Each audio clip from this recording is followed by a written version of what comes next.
Hammaga xayrli to'y. Qanaysizlar qizlar, yaxshimisizlar? Bahorda bugun qish.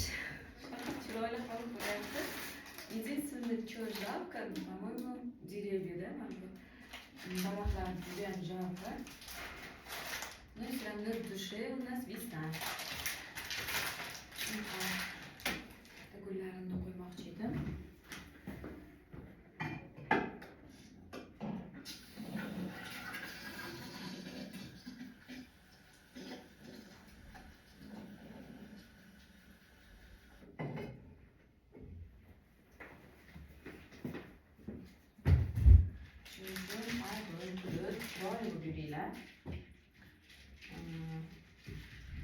Kuninglar yaxshi bo'lsin. Так, раз, 4,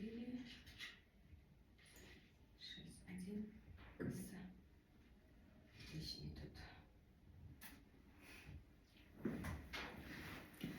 8-martga kim gul olmagan bo'lsa, mana shu gul o'sha ayollar uchun. Hech ham xafa bo'lmanglar. Har doim o'zlaringizni sevinglar va sevilib yuringlar. Kuninglar yaxshi o'tsin.